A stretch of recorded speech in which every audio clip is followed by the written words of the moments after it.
Hello and welcome everyone to the last day of Films Representation Film Festival. My name is Nico Marzano, I'm the founder and curator of the festival, and it's a great pleasure to have you all here. I can recognize that many of you come back over and over for several films and forums and discussions, and I want to thank you all. Thank also the filmmakers. This year we presented 19 films. Each director was with us. I can see some of them in the audience. And this is actually the goal and the aim. We want to create that sense of community that we talked about, but without us, this community can't exist. So thank you so much. Tonight we are presenting the second program of short films. We will present 3 films back to back, and in this following order we will present Aliens as first short film by Luis López Carrasco. We will present Horta by Pilar Palomero, and the program will conclude with Untitled 1925 by Madi Piller. These films sit together tonight for several reasons. But definitely these films sit together, in my view, because from a language and aesthetical point of view, recreate that pattern that this festival, from a curatorial point of view, wants to achieve, which is diversity, which is using different languages to capture reality. Without worrying whether or not we should call it fiction, non-fiction, thinking of reality or imagination. But also for another reason, for these 3 films, Aliens, Horta, and Untitled 1925, use emotional and physical landscape to explore notions of memory. And how memory and landscape together create then a narrative. We will explore all this with the 3 directors that will soon be here with us to say hi, and also with Gonzalo De Pedro. Gonzalo is a fantastic curator and writer based in Madrid, and also one of the programmers of Locarno Film Festival. The final act of this festival will be taking place after this program with Cocote, with a Q&A, and with a party. You are all invited to the party. And now please join me in welcoming here Luis, Pilar, and Madi.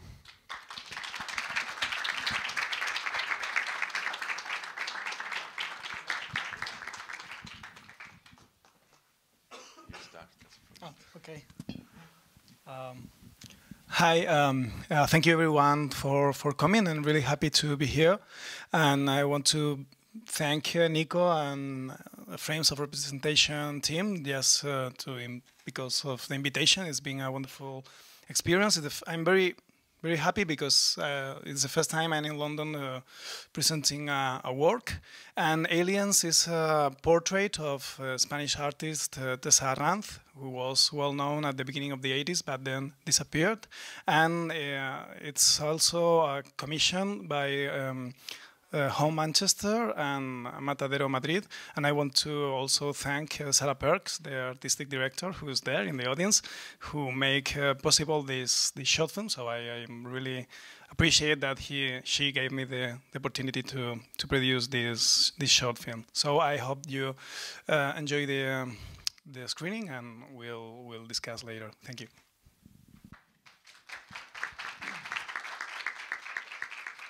Hi, well, I am Pilar, director of Horta. As Luis was saying, thank you so much to Nico and to Frames of Representation for the invitation. For me, it's very special to this film and to be able to show it to you, because it's a film that I did without any idea of showing it. I did it for myself, and I've been very surprised to see to have the chance to show it to an audience, because it speaks about something very personal. And well, I don't want to say a lot about the film because we are going to talk later. But it starts with a film that I wasn't able to finish, and that sometime later I took it again, I saw it, and I decided to continue. And well, thank you a lot for coming, and we'll be happy to have a talk after the screening. Thank you. Well, thank you, everybody. Frames of representation, Nico, all the people that are working and helping here. It's been an amazing time. Wonderful films. And I'm really thrilled to be among quality artists and great audience. And today I'm going to be presenting Untitled 1925, a film that is resulting of a long research on family memory, but it's not about family. And I'm going to let you, sort of see the film and go through the landscape, and we'll talk after. But it was shot on 16 and edited on video, but hope I'm going to have a copy in 35 millimeter for preservation at some point. Okay, thank you. Enjoy. Okay. Well, thank you all for being here. Thank you, Nico. I'm Gonzalo De Pedro, film programmer, and I'm gonna be driving the conversation. We think about this conversation as not a classical Q&A, but obviously, so we are gonna try to create a little bit of discussion here, and then we will open also to the questions of the audience. So as Nico said at the very beginning, the idea of this program was trying to navigate through using how the films navigate and deal with memories using landscape. And I want to recall one thing that Madi mentioned in the presentation, because rewatching the films right now, I think that it's quite interesting. You mentioned that you wanted to have a 35 millimeters print of the film as preservation. And I think this word preservation and this idea of creating a physical object that can be touched and can be reread and rewatched and revisited by the future and people in the future. It's yes. It's a party that it's becoming. It's the director of Cocote. It's a preview. Yeah, it was the trailer of the party. So sorry. Well, the idea, I want you to ask the three of you how do you, because in a way the three films work also as an object, as a you are working with objects. I think the Luis film, you are filming the memories of Tesa. It's pretty astonishing how she's preserving the poems that she wrote when she was a teenager. You're filming Pilar. You're filming this house that in a way it's like the memory of the entire family and a lot of generations. And you, Madi, also in a way you're like trying to find the objects that maybe your grandfather could found, or could the landscapes, or so it's quite an open question that I'm throwing it to you. Like maybe we can answer in order how your films are working with memories, and how do you see your films in relation with that? I start? Yeah. I think we can follow the order of the screening. Okay. Well, this idea of preservation of spaces and objects as a way of having a film, which is also a film about memory, but the film itself is a memory which is going to remain, or maybe. It's interesting because the first idea when I started to think of the project about Tesa, I read this interview that it was published originally in a magazine, and for me it was really interesting because she was disappeared for 30 years and nobody knew what she was doing, but she was quite popular in 1981, 1982, and at the same time I was really interested in the idea that she painted 600 portraits of aliens, and the first objective of visiting her in Valencia with my crew was doing a catalog of the 600 paintings. So there was also an idea of preservation, of archive, and then I also had to deal with a lot of documents that she gave to me. 1,000 poems, 4 novels, 3 plays, some diaries and correspondences. Yeah, most of the film wasn't the shooting. The shooting was really simple, but to read every part of all her creative work was really complex. So at the same time, I had to think of the best way of capturing these documents to put them in relationship with the paintings and her voice. So that's, in a way, it's also it made me reflect on the way film can preserve an archive for documents or artworks. Well, in my case, I think in the case of Horta, it's because it's like 3 different films in one film.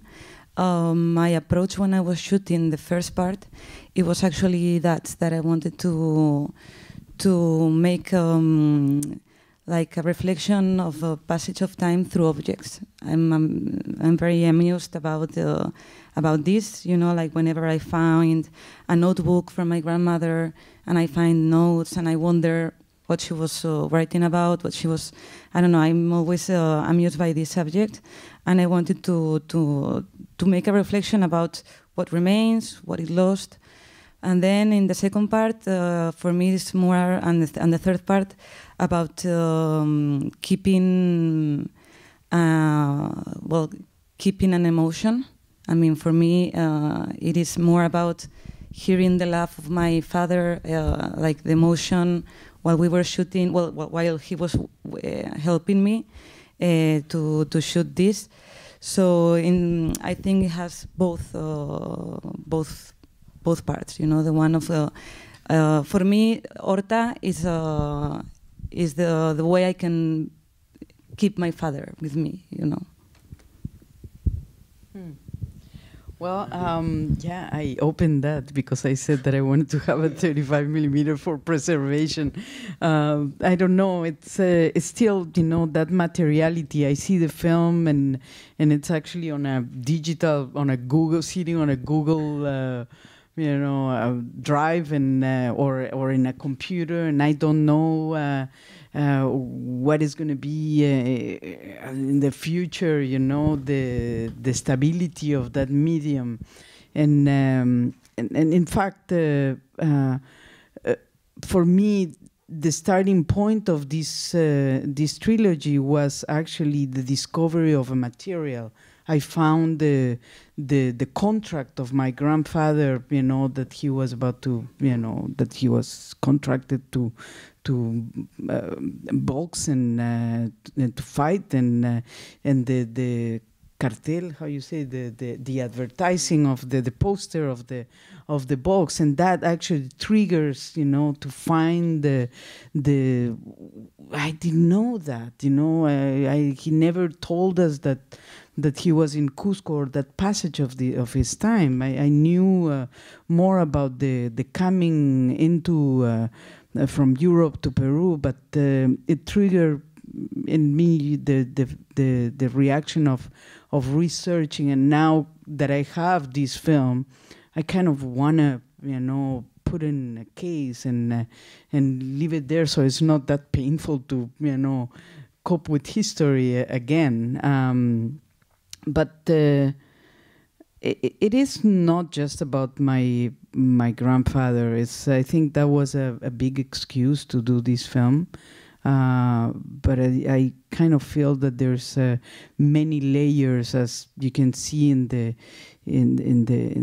landscape, that speaks about culture and identity and struggle. So again, you want to, you know, this fragile element of life to be kept, you know, in some way that you can treasure it. Well, I think I don't know. In a way, both the 3 films use, I mean, or they can work obviously as something really personal, but also it's in the more individual memories work as a collective memory in different ways. I don't know, also, we can talk a little bit about that, because as you said in your film, at the end, you're starting talking about this indigenous movement that refers to this political movement that it's also dealing with the identity of the entire Latin America. And Luis' case also, I think Tesa memories, they are not only talking about Tesa's life, but also reflecting a certain period in recent story in Spain, and also, in a way, also Horta, that this, because in fact your film start really, really far away, you start talking about when that landscape was a sea, and we can still find objects of this, and can be, I mean, there's a lot of things also of the recent Spanish history that are resonating there, this movement from the city, from the town to the cities. So I don't know if we can also talk a little bit about that, about how very personal memories can be used in order to talk about more political or collective issues. Well, I think a lot is about acquiring these places, and I don't know how much you guys have traveled, abroad, or if you always live in Spain. But in my case, I've been moving a lot, and I kind of feel that these sort of geographies, that are all the time designed as kind of a constraint, and I try to show that these struggles are probably general. They did start, in South America for the indigenous people, but how can we actually echo that in other societies, and how can we echo also the fact that we are all immigrants, and how we relate to our environments and the churches and the stones that actually come in front of us to kind of ponder on our own baggage of culture, no? So it's I don't know. Yeah, well, I mean, for me, if I start with this, with the shots of the landscape, and it's because, and I think at the end is the reflection of the first part, like we are nothing and we are going to be lost, and all our memories, or either, I mean, even if we keep it, you want to keep it in 35 millimeters, but it will disappear one day for sure. Yeah, probably in 100 years. Maybe tomorrow. Probably somebody will actually find it and remake another film and be forever repurposed. Yeah, exactly. Who knows? That's exactly, whenever I see these subjects, I wonder what's the story behind, or whatever. I mean, who knows what can happen with these films? But at the end, these mountains, this landscape is what remains, and we mean so little, and but at the same time, how important we are, to the people that we lived, and how much we heritage from the family that was coming before us. Yeah. Well, we are always standing in some land that somebody else left a mark, and actually, the wall that I hit, in Cusco, where it was the place where my grandfather fought the match. Nobody knows that there was a boxing, like a Plaza de Toros, like a bullfight ring. Nobody, like I interview many people around, and it's like no, but it's on the poster, and I went and searched, and I found that the address of that place, and it's still there, but it's a wall that is full of history in there, like all tangled inside. Well, I'm not sure that if my film could be considered political, because it's a portrait so focused in this person that I'm not sure. It's true that in my previous works I always try to make new storytelling or try to think the establishment spoke about what happened in Spanish recent history, and I try to make or try to reenact or to tell unknown things about the 80s or the 90s from another points of view. And of course, I was really interested in how Tesa, which is living in Valencia and is not related to the cultural scene, could speak really, really free about a lot of big figures, very, very well-known figures from the art, music, and film in Spain. And that was interesting because Almodóvar or Alaska or Mecano, they've been like the official showcase of face, yeah, of Spanish culture, and they are also now they have the control of this period, and all the storytellings, all this culture of the 80s is always told in a very romantic, idealistic,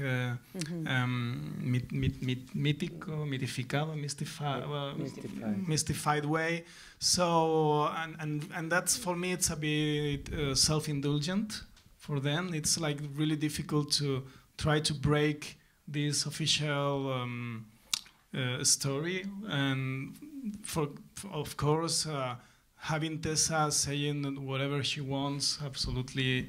But it's rebellious. It's rebellious, and it's defying the space. Yeah, of course. Yeah, so like, that was. She has a voice there. Yeah, of course. Totally. She really knows about it, and that's not very usual in Spain. It's really difficult just to talk about those things in a different way. But at the same time, I think that in a way, apart from the cultural issues and about all these collective memories, what it's really interesting in the end is the honest way that she spoke about her issues, her illness, her addictions. I mean, it's in the end, I think it's all these aspects of the 80s get smaller because the biography of Tesa is much more interesting than the 80s.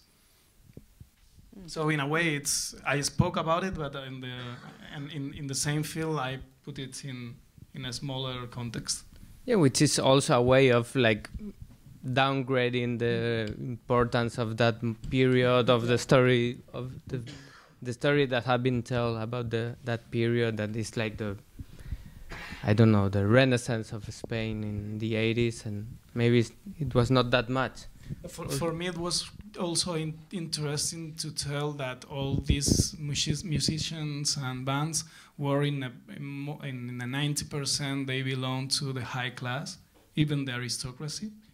And even though that Tesa said that she had she didn't have a penny, then you can read their diaries when she said that she had this apartment. I mean, it was just interesting to make a little comment about all this Spanish culture belongs and is connected to the absolutely high class that were the only people that could travel to London and knowing about other music and trends.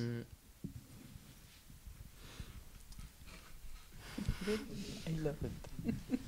I mean, you're obviously free to talk if you want. Now, I wanted to also to ask, because one discussing with Nico also about how he curate this program. He again the party is coming. No, there's also one interesting thing, because I mean, frames of representation, it in a way deals with documentary, or with not documentary, but this thing, the art of the real or the cinema of the real. And I think your three films, they're pretty interesting in that sense, because they are offering, even though they are connected, and it's really interesting how you deal with memories, etc. They are at the same time they are offering three completely different ways of focusing or approaching this cinema of the real. So I wanted also to ask you a little bit about that, about the formal aspects of your film, that they are in fact pretty different between. I mean, your film you mentioned was shot in 16 millimeters. Your probably it's a Bolex actually with a very old film that probably was completely outdated, and I just did some tests, and it was coming some image, and I said, okay, I'm taking all that film to Peru and shot with that, and it's actually a high contrast film that is not any longer available, in black and white, and it was used for sound. So the contrast of the film is very high. So it's. And it's also interesting, this effect that this solarized effect. I wanted to make a differentiation, and I didn't want to have the three films the same, and the one in the center that is actually the travel, up to the mountains. I wanted to give that kind of silvery reflection because of the light in the Andes, and also the mining aspect of the silver in that in the Andes, that is very prominent, apart from the gold, but I wanted to have this kind of silver texture, so we solarized. It's also interesting because I don't know if maybe it's me just inventing, but it reminds me a part of Chris Marker film, Sans Soleil, when he's using in fact it's not a lab thing, but it's digital, video in the 80s, when he used a treatment to distort images from the strike in Japan, and in the commentary he said, I'm presenting this as images and now they present themselves as images and not as pieces of reality. So because he used this effect to create this distance, to make obvious that we are watching a film, we are watching a memory. And in a way I thought it was also interesting, because I thought your images were clearly focusing on the material. Okay, I'm in the material, and also this is me filming, but it's not something objective or. Yeah, some people get puzzled and ask me, if I had found footage, and I say no, I shot everything. So, but it's actually the texture of that film, and the use of the film in light, and so it's the reflection of what that film can achieve, by shooting with that. Horta was shot, the first part in 2011. It was shot with a DSLR camera that in that moment was like, super Good. cool camera. And I made a decision to shoot it in black and white, and my purpose was to shoot everything by my own. I didn't want to be depending on any funding or anything. And then when I quit the project, I abandoned it, as I say in the film, and then I keep the same camera. That is the camera I use. and it shot everything with the same. And I think their color was important because it was I was really trying to capture this reality you were talking about. You know, like going with my mom, with my niece, and actually I didn't make any kind of sound post-production. And because I really wanted to keep it this way, like I was capturing things with my camera by myself as I was seeing them, and that's also, I think, that you can notice. But for me, it's one important part of the narration. And yeah, I mean, I try always to be very austere in the means of how to approach the place, and just to try to well, this second part was shot in one day, and it was really like a need I had, you know, like a need to understand, no, or something. And the last part, this when you appear and it's your father filming you.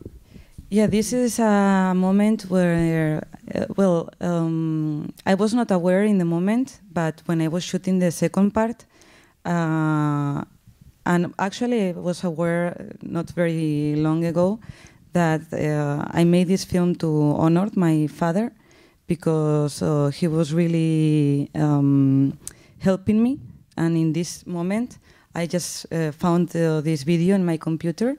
One day that I was taking some videos, because I was preparing a short film here, and I was asking him to shoot me just to see how the shot would be, and actually I say to him, do a pan, you know, and my father didn't know what a pan was, you know, but he was doing it anyway. Yes, and for me it was very shocking to hear his voice, you know, and I wanted to finish with his laughing. And I know it's not very why he's shooting me. I'm walking in a very strange way through but it's because I was location scouting for a short film. Okay, but I mean, maybe it's true that we really don't understand, but I think it's really emotional at the same time. This last shot, the way, in fact, we never see him, but it's there, and we totally understood that it's a film for him. Yeah. This is what I realize now, that why I did it, and I don't know, also because it expressed how he was. You know, he was. I mean, he was just shooting, and he was laughing. He was enjoying, no, like excited because he was taking the camera. And I think this is something, for me, something beautiful to show, you know, how he was. Yeah, and after the emotion, now I'm going to talk about VHS. Speak about technical cold things. Sorry. I decided to shot the film in VHS. I usually work with old video or film formats, separate the 16 millimeters, and I've worked a lot about, or I try to experiment how every format or every texture makes the image be seen in a different way, not only because you can associate VHS or separate to certain moments, I mean the 50s or the 60s or the 80s, but also because we have this cultural code that makes you feel it, or to have this emotion or affections associated. I mean, I work with that in different films and installations. So I was interested in working with VHS because the next feature I'm preparing, set in 1992, is going to be in VHS because it's going to try to reenact a home movie. but also because in this short film, I thought it could be interesting to have you have a same texture, a same format in the archive, the archive of the TV, that at the first moment is broken, it has this distortion, and now in the end you can now see it as again, but then you know everything that surrounded every show that she made on television, and I like to think the short film also as a trip to go from the broken image to a new a restitution of her image or her voice or something like that. And for me it was interesting to, at the beginning you are watching these paintings and poems in the VHS texture, and it puts you in a little ambiguous place, because you really don't know if that's being shot now or 20 years ago. And when Tesa appears nowadays with 55 years old, then you realize that maybe this footage is shot nowadays, but at the same time she's speaking about the bipolar disorder, all the hallucinations, and how she was depressed and she was seeing herself old. And when she said that, you see herself 30 years later and that makes that the temporality it's like 30 years have passed just from one shot to the next, and that was the idea, to have this continuity in the aesthetics of the TV footage and the new footage we shot. Maybe it's time to open to the audience if there's someone who wanna ask. I don't know if there's a microphone there. Yeah, there's one. And now the lights comes up. Come on. Ask. It's really funny because we are Spanish speakers, the four of us. We are Pregunten. Another Spanish speaker. Yeah. You can ask in Spanish.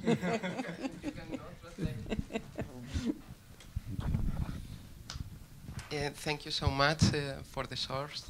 They were fantastic.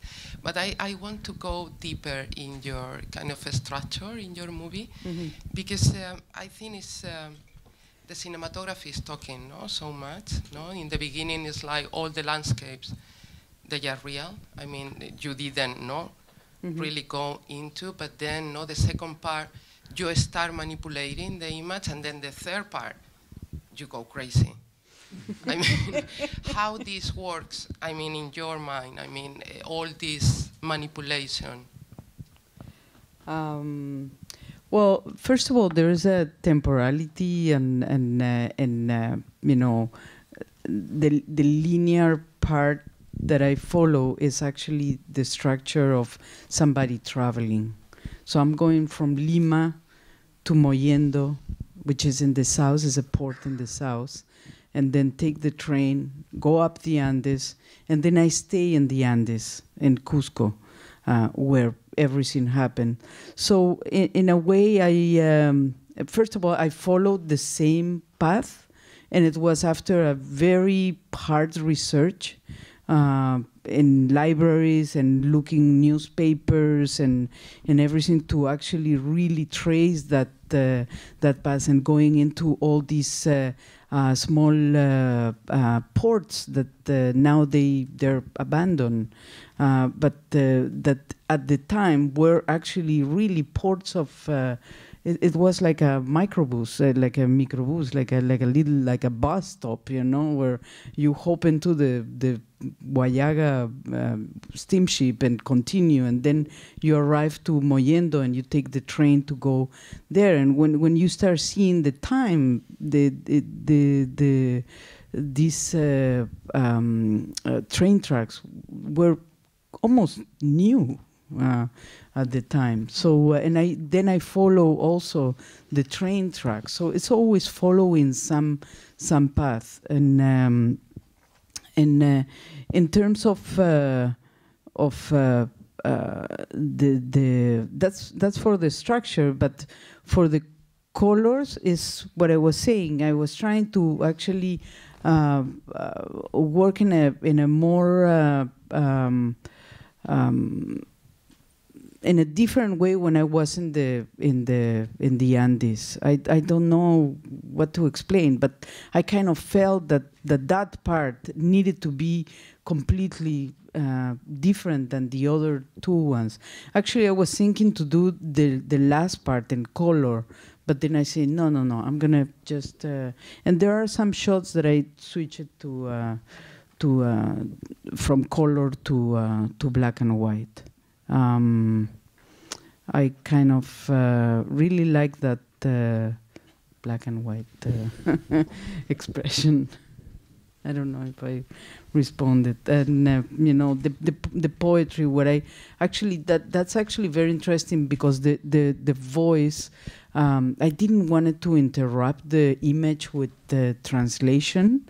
And because it will deter from the image, and people will be looking at the titles, the subtitles. So I decided to actually put this card in black, so you can just listen at the preamble and then submerge into the image. When it comes the time. I hate subtitles in a way. Sorry, so like every film is different, but in my case, I was really struggling with that, and at the point that I'm doing now a film that is in French, so it's even more difficult because then you have to actually translate it to French and to English and to Spanish. I don't know what I'm gonna do. Anyway, I'm not gonna translate it.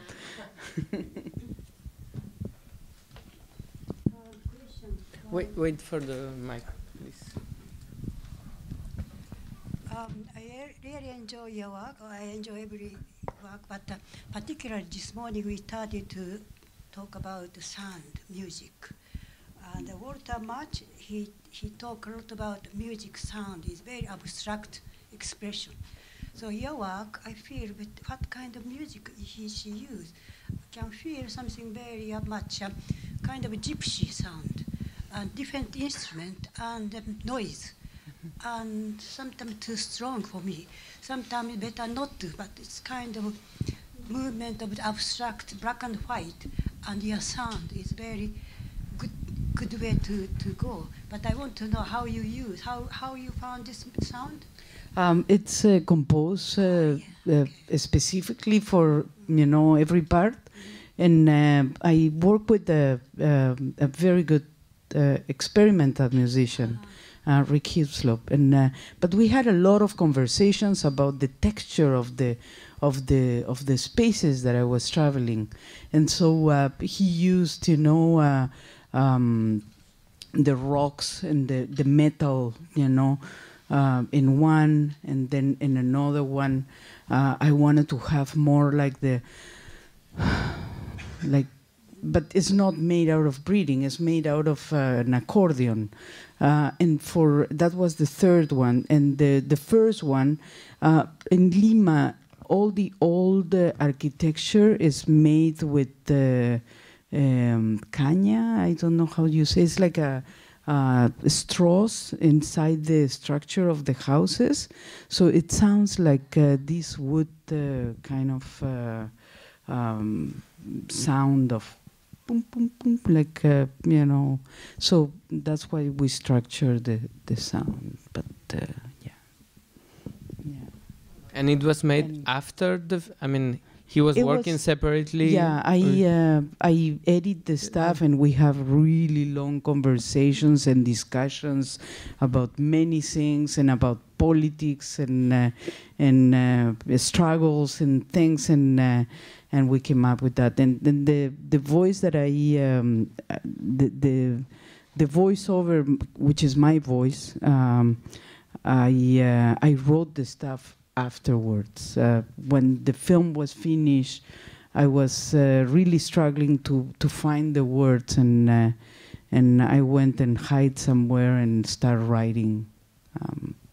Almost like also there's a travelogue. I saw that dog being, hit, and the shepherd was beside, and he was a blind shepherd, so he didn't see that dog. So it's like I was asking myself, just like he's a shepherd, and now his dog is like crashed in the highway. It's like he realized that?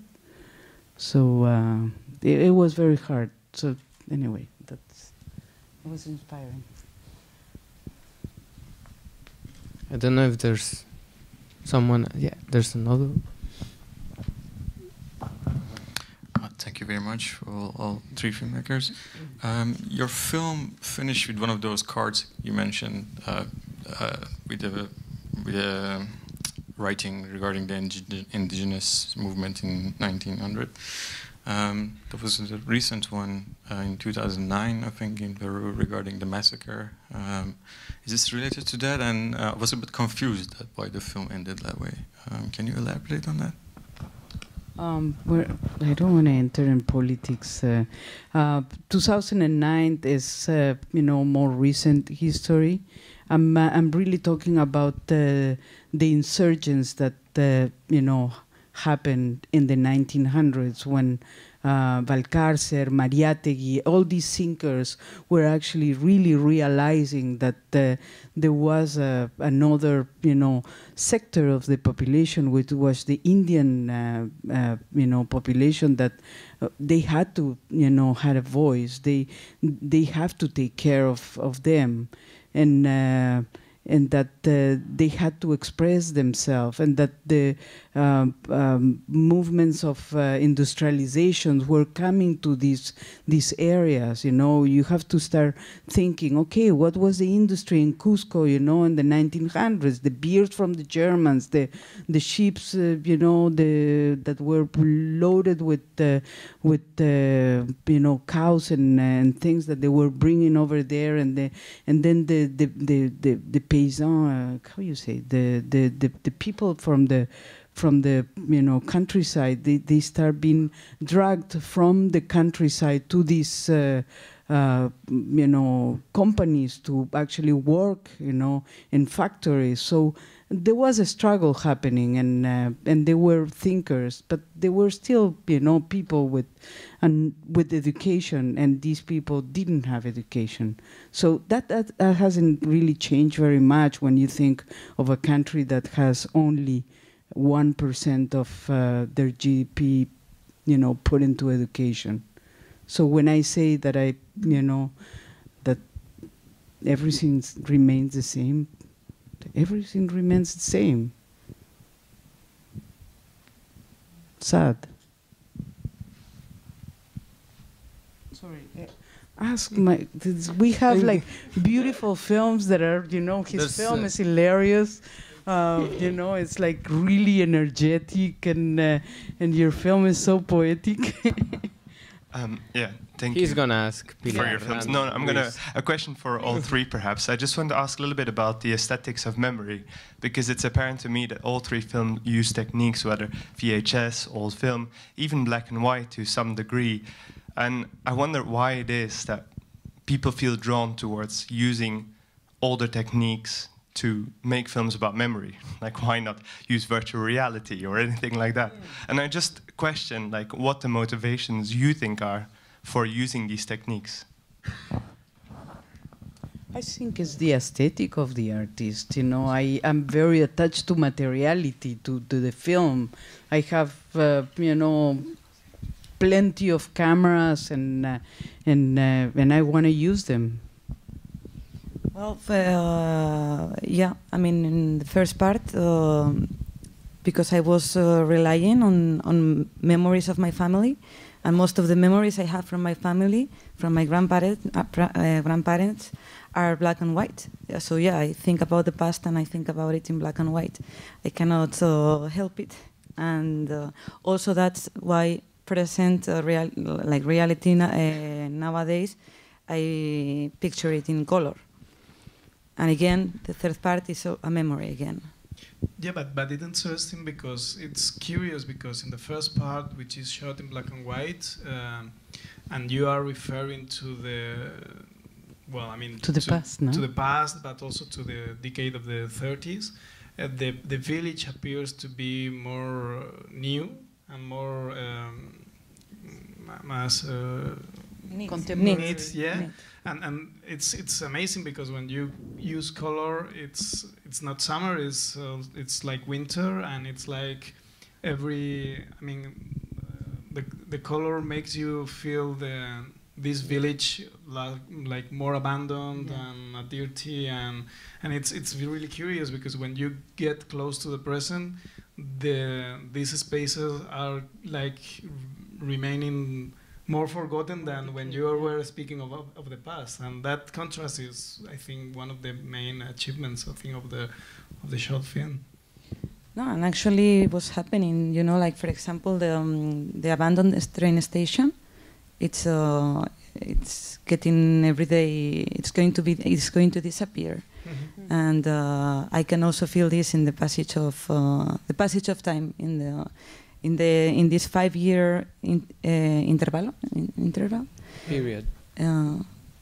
I could feel differences.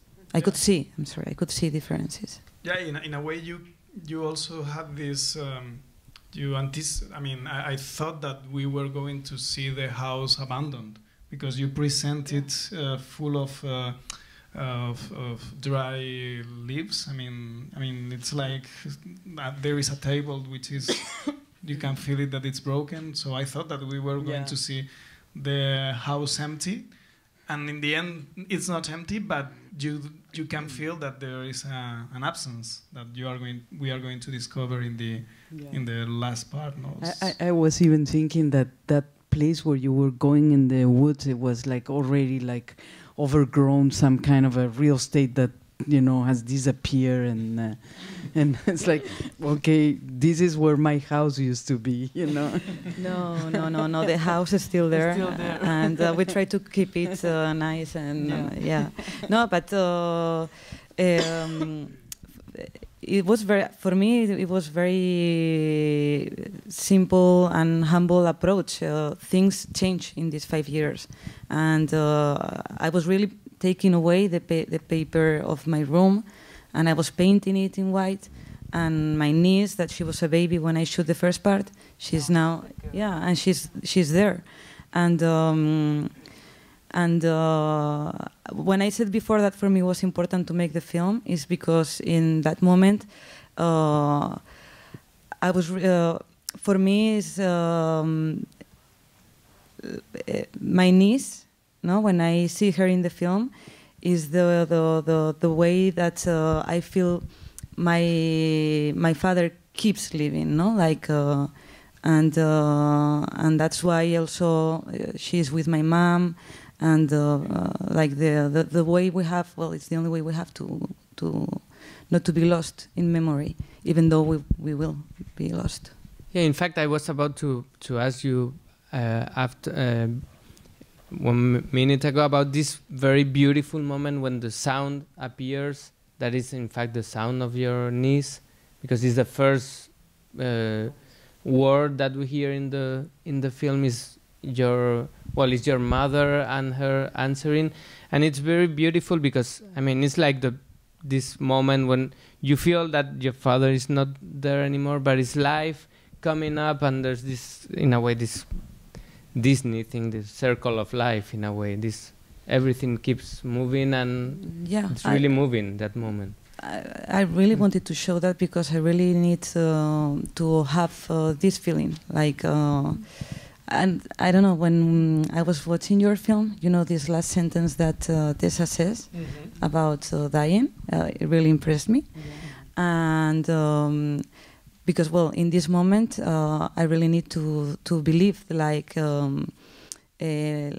life can keep. Even if we passed away, we keep living in others, And but I really liked her point of view. You know, I mean, I really like. I would like that is like the way she says.